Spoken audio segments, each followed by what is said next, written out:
And good morning, guys. I am live on the William A. Irving this morning, previewing the haunts and scares of the haunted ship, all coming up right after the break.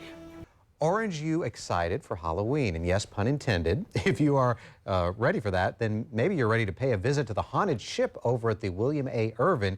And it all opens for the season later this evening. And joining us this morning is Peter Kevakowskis, who's live on the Irving there as it's preparing for that, as all those frights and spooks. Yeah. Peter, how frightened should people be this year as they head on over to the haunted ship?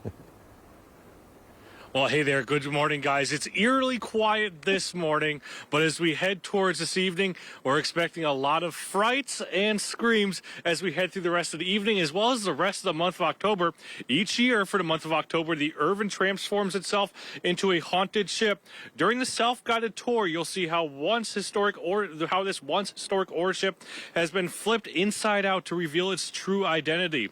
Starting in the engine room, you will travel through the ship until you land in the final destination that is below the freezing waters of Lake Superior.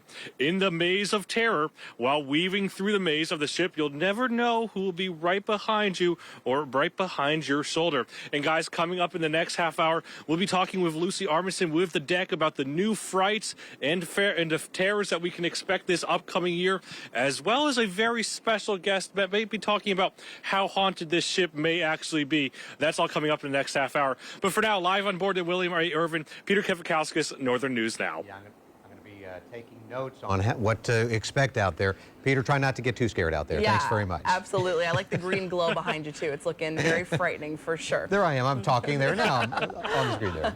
All right. Thanks, Peter.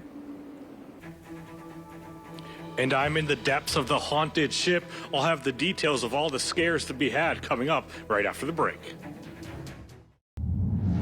Well, it's a telltale sign of Halloween in the Twin Ports when the William A. Irving exchanges their lights for the all-green ones in anticipation of the haunted ship, which opens tonight for that season. And joining us this morning live from the ship is Northern News Now's Peter Kevakowskis. And Peter, anything to be frightened about yet?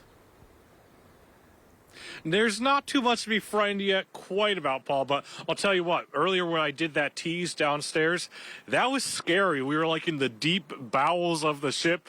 No lights except for those ominous red glowing lights, and yeah, that was pretty scary. But right now, we've made it back up to the top of the ship, and we were joined by this morning by Lucy Armisen with the deck, who's going to talk a little bit about some of the frights and ghouls that we can expect through the next few months here, or for the next month. Can you talk a little bit about what's new to the haunted ship this year? We have a lot new this year. If you've come before, you know there's a big maze in the hall, and this year it's been all redone. So that way there is more room for more haunt. It's a lot more tech, and techs really enhance the scene. So you can expect more movement, more things to happen, and you should just really come expecting to shriek. I heard some people that got an early sneak preview that it's definitely very scary this year. Can you confirm that?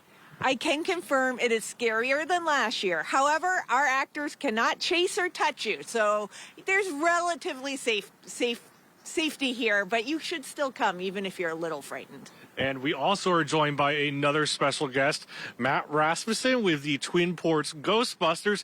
I understand you'll be out here tomorrow evening as well to kick off kind of the opening day of the haunted ship. Absolutely, Peter, man. The Twin Ports Ghostbusters will be here to make sure that things don't get too spooky, but to make sure that everyone's having fun and the ghosts are kept under control. That'll be our main job tomorrow. And let's talk a little bit about those ghosts. I understand that you came out here a little earlier in the year and you did a ghost investigation. Can you talk about what you found here? Absolutely. We got so much paranormal activity when we spent the night here on the ship, essentially. We got nonstop hits all night. The main thing is we have this little thing called an ovulus, and a ghost can speak to us through the box, and it'll show the word on the box of what they say. It was nonstop. It was all night, every 5 minutes or so. We would get responses like ceiling, or drawer, or casket was the big one, and it would lead us to certain parts of the ship. We even heard certain bangings and on request, like once for yes, twice for no, and we'd hear bong bong depending on what it was. And also, scratches formed on one of our team members. Okay, well, with that, guys, I'm going to quickly make a hurried escape from the ship. But for now, I'll send things back to you in the studio. Oh my gosh. Well, Matt is definitely the ghost expert to be out there with for sure. And looks like he's checking you for some ghosts right now. Hopefully you don't bring any of those back with you. Oh, it'll be sure be a fun night on the William A. Irving tonight. Thanks, Peter.